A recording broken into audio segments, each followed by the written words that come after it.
Hi, I'm Rick Martínez. I am a cookbook author, chef, and writer, and today I'm gonna be showing you how to make tamales de arrachera, or steak tamales. I often get asked, what is your favorite food in all of Mexico? And 100% it's tamales. They are incredible, and they're made all over the country, and they're all different everywhere you go. Today, we're gonna grill up some steak, chop it up, toss it with some poblanos, corn, onions, lots of butter, and make some really amazing tamales.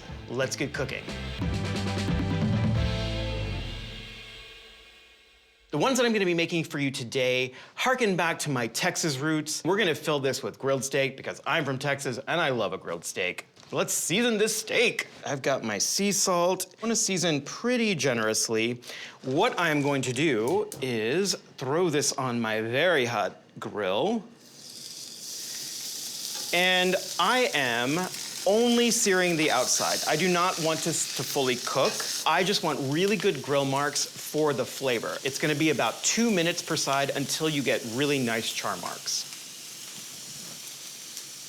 And our steak is done.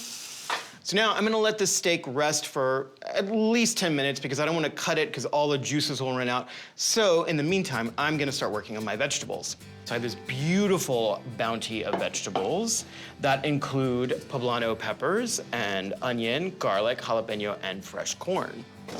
And we're just taking the stems and seeds out. I'm just going to give these a nice little chop. We don't have to be super precise, but I do want them to be in fairly small pieces. That looks good. Everybody's about the same size. Now, I'm using a white onion. These are pretty common, a little more common than yellow onions in Mexico. So I'll start with the horizontal cuts, then we'll go vertical, and then we will finish the cut. And then same thing with the jalapeno.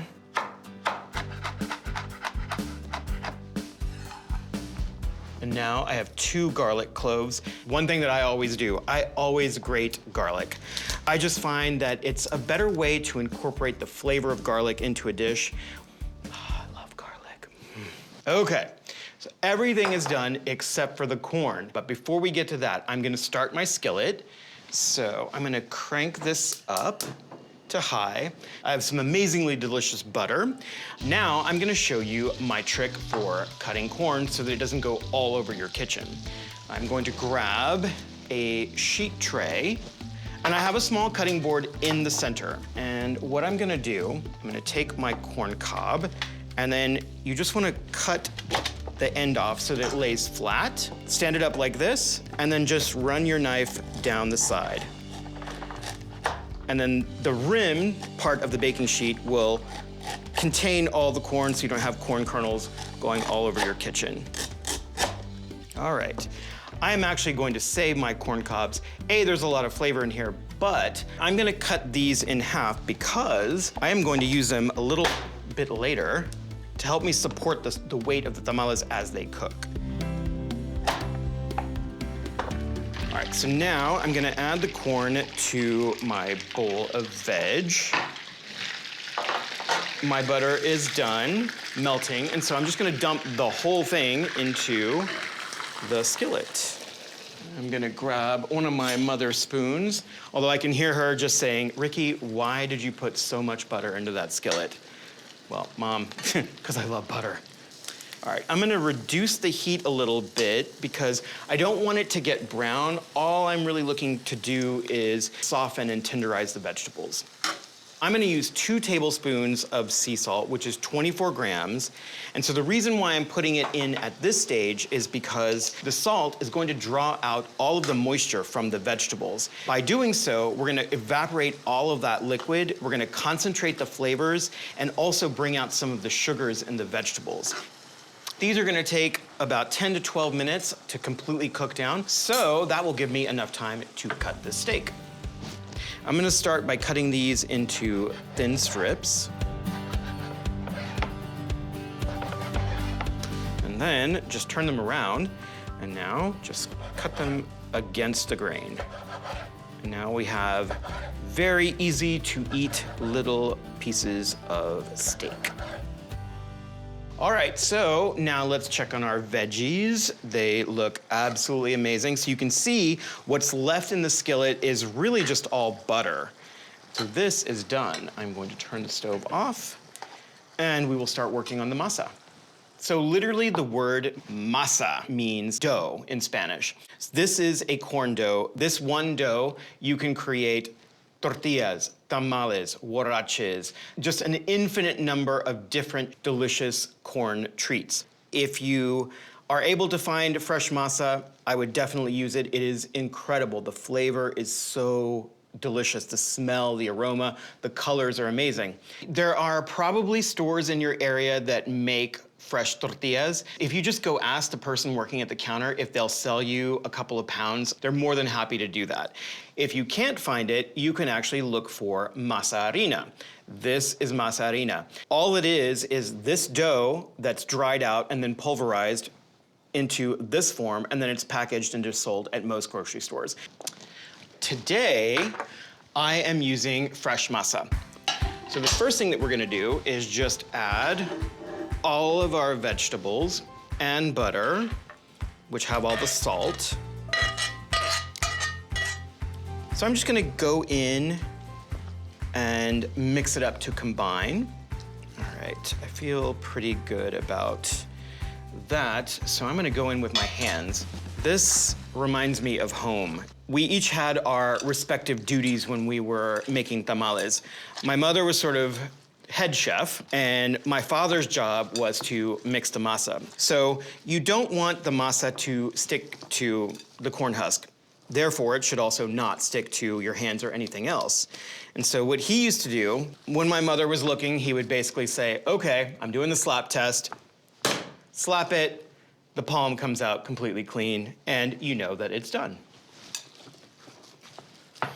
I love mixing this by hand. Think of this like bread dough, right? So there are some people like me who like kneading bread dough by hand.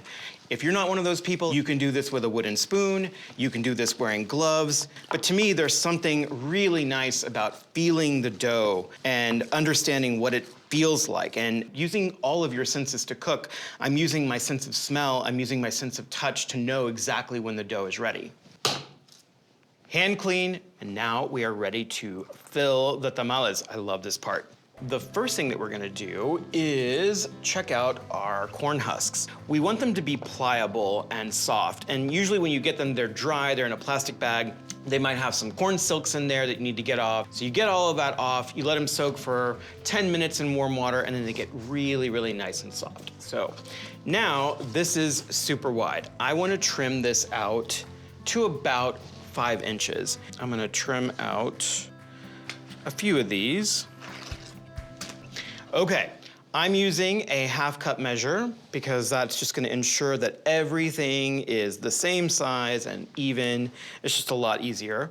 And then I just wanna drop that in the center of the husk. Because there's a decent amount of butter in here and it's not gonna stick to my hands, I'm actually just gonna press it in. So we're just gonna push this out to the edges. Our thickness is gonna be about 1/4 of an inch, and that's 5 inches wide, 4 inches tall. Now we're going to add around 2 tablespoons of our chopped steak. We're gonna put this in the center, and now fold this over. And as you fold it over, you can press the steak into the dough, and it'll like lock itself in place. And then we'll just roll that. So you can see, now it's nice and sealed. And I'm gonna fold the tail side down up behind. So that the seam side is up, the tail is back. And that is a finished tamal. My family made tamales every year at Christmas. We would have these big tamaladas. We would invite everybody over, and the whole family would participate in making the tamales. My mom died. My father and I talked about whether we should continue the tradition or not. And as it got closer to Christmas time, I told him, I was like, you know what? We have to do it. We have to keep the tradition alive. We have to teach the children in the family how to make these tamales so that this recipe lives on. And so all of my cousins brought their little kids over, and I'm actually getting goosebumps now. It was one of the most beautiful and joyous moments, feeling like they're actually like contributing to this tamale tradition. It was so beautiful.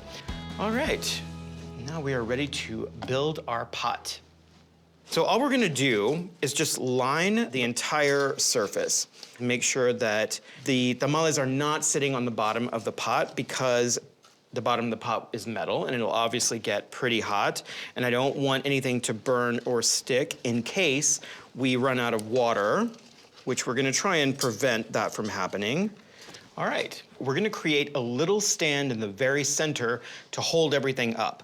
So if you didn't happen to have corn cobs at your ready, then what you can do, and what we used to do growing up, is we would just take a piece of foil and wad it up into a ball and put the ball in the very center and then use that to support the tamales. If we laid them flat or stacked them on one another, the middle ones are not gonna cook evenly. And so by stacking them up, we'll get a nice even flow of steam coming in from the bottom and also into the top. And so everything will get evenly cooked. And voila, we have a stand to support our tamales. What I'm gonna do is I'm gonna go one at a time. And we need to basically insert the tamal with the seam side facing the cob, and then just lean those up, and then take another tamal and put it on the other side. So we're basically putting one tamal against the other, pressing on the corn cobs, keeping everything together. So this is kind of like House of Cards, kind of like tamale Jenga, whatever you want to call it. But once you get a nice little ring around, then it's very easy. Now, because the tail is folded under, they're not completely watertight, but at least the bottom is not gonna be sitting in water. So I'm only gonna pour enough water to come up about ½ an inch up from the side. And depending on the size of your pan, you might need 4 cups, you might need 6 cups, you might need 2 cups. And now I feel pretty good about that. All right, so now this pan is ready for the stove. All right. Now, I'm gonna turn this on high just to get it boiling, and as soon as it comes to a boil, I'm gonna reduce it down to the absolute lowest temperature that my stove will go, because all I want is the steam. And these are gonna cook for about 35 minutes on the absolute lowest simmer you have possible, and then we'll check to see if they're done. Oh, it smells so good. My glasses are fogging up. All right, I'm going in. And look at that. There is nothing sticking to this husk. These are done. I am turning this off, and I'm gonna get ready to eat. These have been nicely cooled. We're just gonna peel this off. Look how beautifully it all comes off. Amazing. I'm gonna dress it up. This is a salsa tatemada. Then just top this off with a little bit of lime. Oh my goodness. All right, I'm going in for the bite.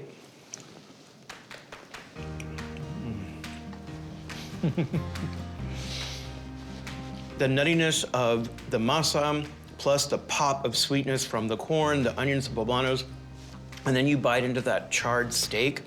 It's so delicious. This is literally my favorite Mexican dish ever. If you like steak, if you like buttery corn, this is the tamal for you.